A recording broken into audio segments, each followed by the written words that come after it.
Louise-Élisabeth, la duchesse de Berry, était la princesse française du XVIIIe siècle, dont la vie courte mais scandaleuse captiva totalement la ville de Paris. La duchesse de Berry connut une série de fausses couches tragiques avant sa mort soudaine, et les résultats de l'autopsie révélèrent une tournure inattendue, mais nous y reviendrons plus tard.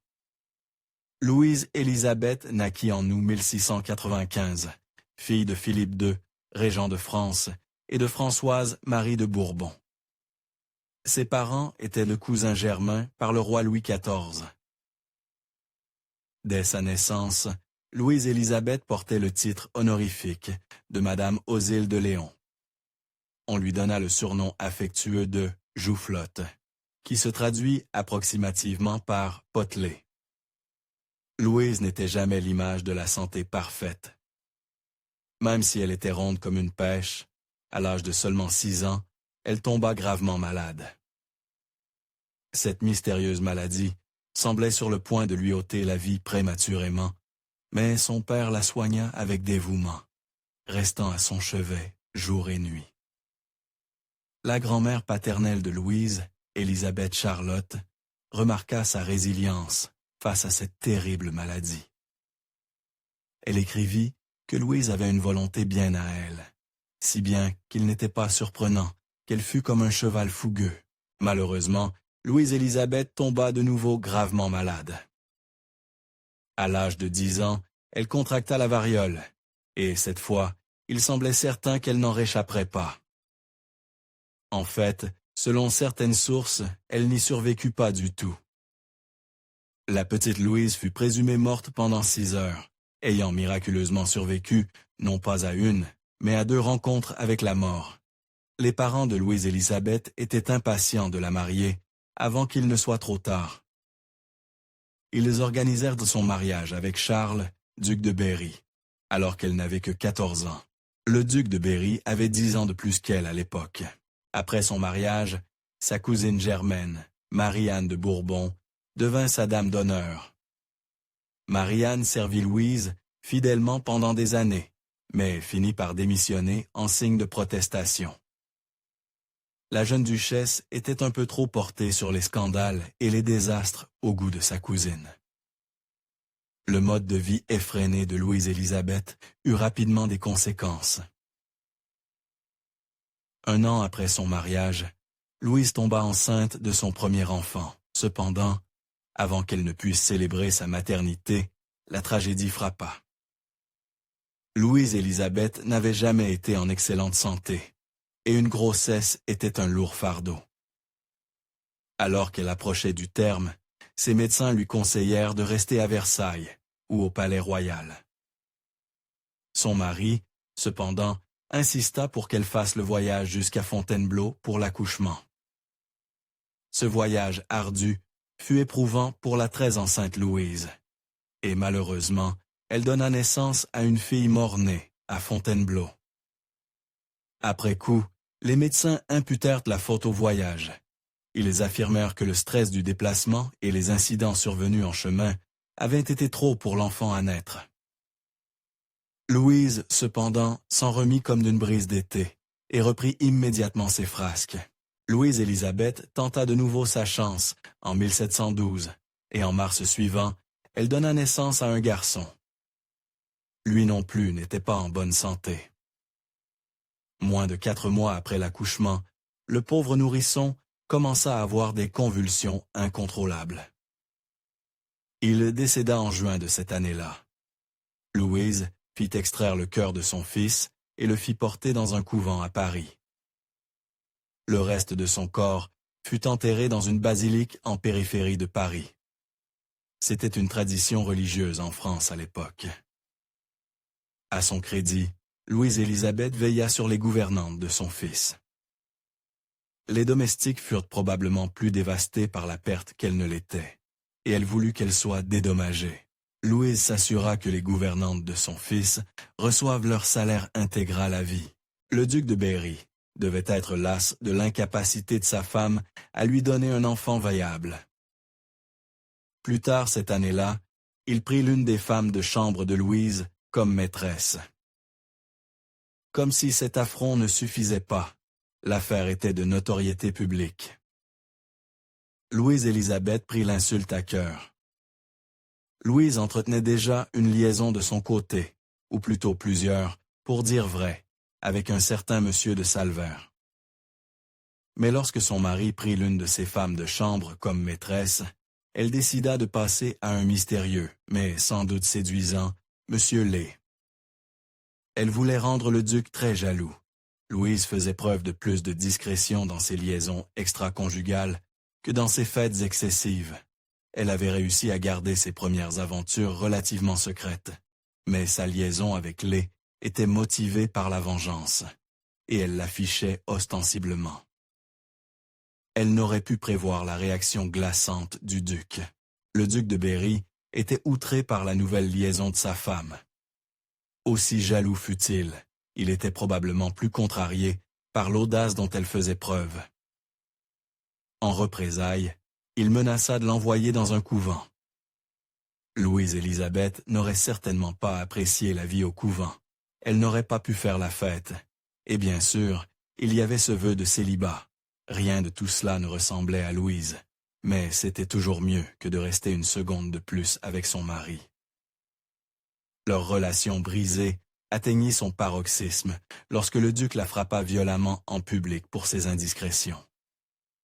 Elle devait s'échapper, quel qu'en soit le prix. Louise en avait assez de son mari. Il était responsable de la perte de leur premier enfant, avait insulté son honneur et en était venu à l'attaquer physiquement en public. Louise élabora un plan secret pour se débarrasser de ce misérable une fois pour toutes. Il n'allait pas l'envoyer où que ce soit. Louise complota avec son amant, M. Lay, pour organiser une évasion audacieuse. Les amants interdits mirent au point un stratagème pour fuir la France vers les Pays-Bas, où il pourrait vivre libre de l'influence de son mari. Le destin, cependant, avait d'autres plans pour le duc de Berry. Louise-Élisabeth n'aurait pas à fuir la France, ni même à lever le petit doigt pour obtenir exactement ce qu'elle voulait. Le mari de Louise, le duc de Berry, fut victime d'un accident lors d'une partie de chasse. Il eut subi de graves blessures internes dont il ne se remit jamais.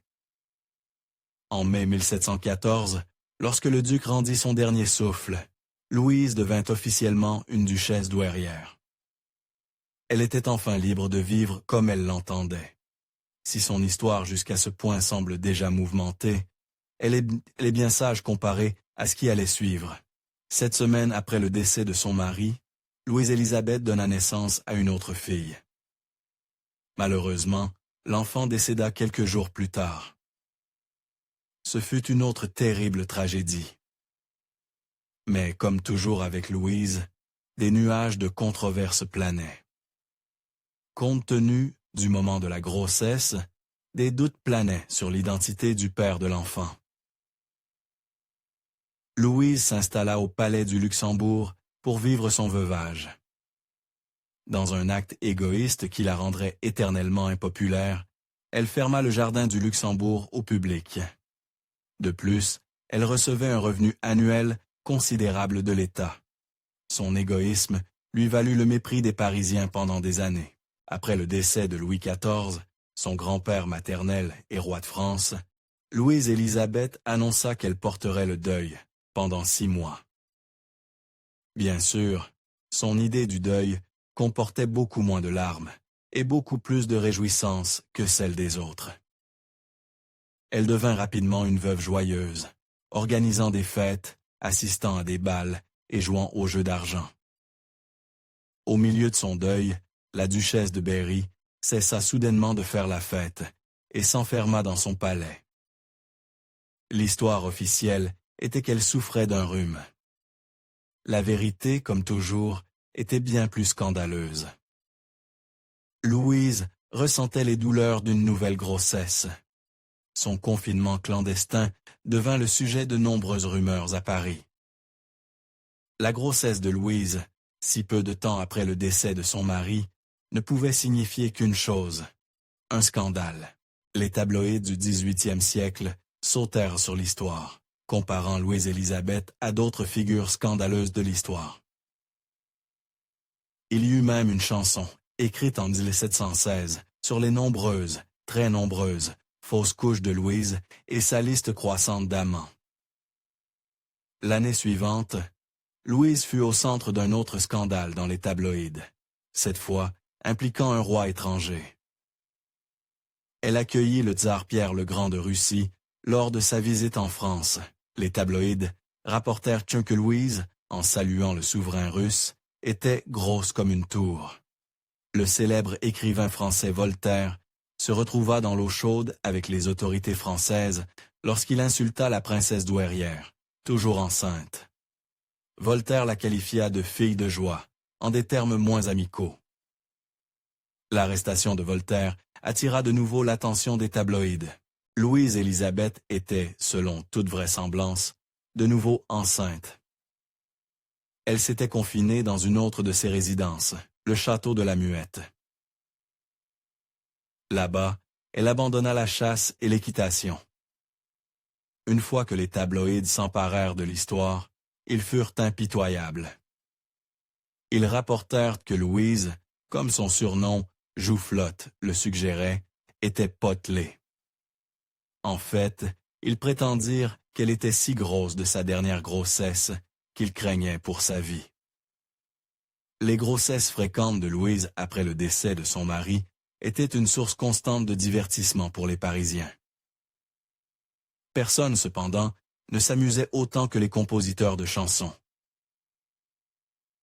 Vous pensez que la musique française du XVIIIe siècle était ennuyeuse? Cherchez les chansons écrites sur Louise-Élisabeth, contenant des paroles trop explicites pour cette vidéo. Les ragots prirent une tournure presque séditieuse à Noël 1717. La vie scandaleuse de la duchesse de Berry s'étendit à inclure son père. Philippe II était devenu régent de France après le décès de Louis XIV, et avec ce changement politique, la rumeur répandit une histoire véritablement troublante. Vers Noël 1717, une chanson lyrique apparut, accusant la duchesse de Berry d'entretenir une relation intime avec son propre père, le régent de France. « Seigneur, je n'aurai plus de manières si lubriques, disent-moi les paroles. Je ne veux que rions. Parfois, mon père, ça et là. Mais garde. » Et juste quand Louise-Élisabeth pensait que les choses ne pouvaient-y pas empirer, Voltaire s'en mêla. Voltaire, une fois encore, s'attaqua à la duchesse de Berry, réaffirmant la rumeur selon laquelle elle était tombée enceinte de son propre père. Mais se contenter de répéter des commérages satiriques ne suffisait pas pour le titan littéraire. Il alla plus loin en écrivant sa pièce, Oedipe I, une tragédie aux troublantes correspondances avec le monde réel. Étrangement, la duchesse de Berry et son père assistèrent tous deux à la première de la pièce controversée de Voltaire. Le père de Louise félicita même Voltaire pour le succès initial de la pièce. Soit il ne voyait pas l'ironie de leur présence, soit, plus probablement, il l'ignorait, en espérant que cela passerait. La présence de Louise-Élisabeth était encore plus curieuse que celle de son père. Et comme pour se moquer d'elle-même, elle se présenta à la première de Oedipe enceinte. Son ventre proéminent fit d'elle la cible de quelques plaisanteries tout au long de la soirée, et dans les tabloïds le lendemain matin. Environ 1 an plus tard, la duchesse de Berry montra qu'elle n'avait rien appris de ses expériences passées. Elle assista à une autre représentation de Oedipe, et devinez quoi, enceinte. Un véritable scandale éclata lorsque la foule applaudit un point de l'intrigue qui faisait allusion à la rumeur de sa relation avec son père. Cet épisode scandaleux et extrêmement embarrassant dans un théâtre bondé fut trop pour Louise-Élisabeth, et elle s'évanouit. Être constamment enceinte n'empêchait pas la duchesse de Berry de faire la fête. Tant qu'elle pouvait tenir debout, elle estimait pouvoir continuer à sortir. Au cours de sa dernière grossesse, Louise continua d'assister à des fêtes et de consommer plus que sa part de boisson. Malheureusement, cette dernière grossesse ne fut pas différente des autres. La fille ne survécut pas. La duchesse de Berry ne se remit jamais complètement de cette éprouvante expérience d'accouchement. Louise contracta une fièvre et des frissons peu de temps après, et devint alitée. Son état était grave. Louise Élisabeth, la duchesse de Berry, s'éteignit à l'âge tendre de 23 ans, probablement des suites de complications liées à sa 6e grossesse documentée. Eh oui, tout ce scandale et ce drame se déroulèrent en moins d'une décennie. Puis, comme si Voltaire lui-même avait écrit ses derniers instants, une autopsie révéla quelque chose de tragique. Louise Élisabeth était de nouveau enceinte au moment de son décès, à 2 semaines de cette dernière grossesse. Comme pour son fils, un ami proche de la famille fit inhumer son cœur à l'église du Val-de-Grâce à Paris, aux côtés de celui de son premier-né. Le reste de ses dépouilles fut enterré par la famille dans la basilique de Saint-Denis, en périphérie de Paris. Ces jours remplis de scandales touchaient enfin à leur fin. Si cette vidéo vous a plu, merci de lui donner un pouce levé, nous l'apprécierions vraiment. Nous vous invitons également à consulter l'article complémentaire dans la description ci-dessous. Si vous souhaitez voir encore plus de vidéos sur des figures historiques, abonnez-vous à la chaîne. Merci.